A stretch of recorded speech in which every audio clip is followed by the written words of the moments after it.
आज मी बनवतीये भेंडीची भाजी, सिंपल आणि स्वादिष्ट। कढईमध्ये तेल घेऊन ते चांगले गरम होऊ द्यायचे। त्यानंतर त्यात मोहरी टाकायची। मोहरी चांगली कडकड होऊ द्यायची। त्यानंतर त्यात जिऱ्याची फोडणी घालायची। जिरे छान तेलामध्ये तडतडू द्यायचे।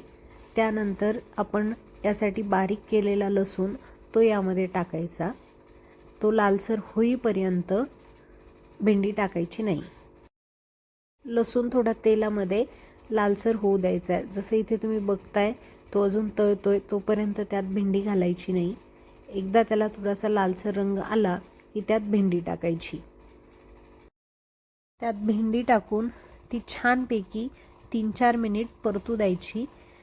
ती परतल्यामुळे ती नरम झालेली असते आणि लवकर शिजते आणि लवकर पण होते। तिला जास्त वेळ शिजवण्याची गरज पडत नाही, यामुळे ती आधीच परतून घ्यायची। गॅसचा फ्लेम कमी ठेवायचा, म्हणजे भेंडी कढईला खाली चिटकणार नाही।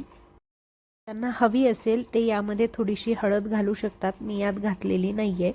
त्यानंतर चवीनुसार त्यात मीठ आणि लाल तिखट टाकलेले आहे।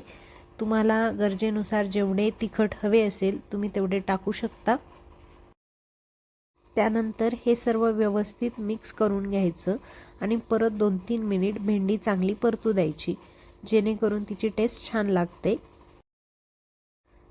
नंतर त्या भेंडीवर झाकण ठेवून तिला शिजू द्यायचं। भेंडी जर कोवळी असेल तर ती लवकर शिजून जाते, किंवा जर ती जाड असेल तर ती लवकर शिजत नाही। थोडा शिजण्यासाठी वेळ लागतो, त्यामुळे तुम्ही 1-2 वेळेस ते चेक करून घेऊ शकता।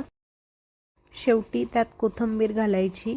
कोथिंबीर छान लागते, त्यामुळे तुम्ही ती घालू शकता। अशा प्रकारे आपली भेंडी तयार आहे। भेंडीचा हा सर्वात सोपा प्रकार आहे। ही भेंडी लवकर होते आणि छानही लागते। माझी जर ही रेसिपी आवडली असेल तर कमेंट करून नक्की सांगा। मी यानंतरही अशा सिंपल रेसिपीज बनवत राहील।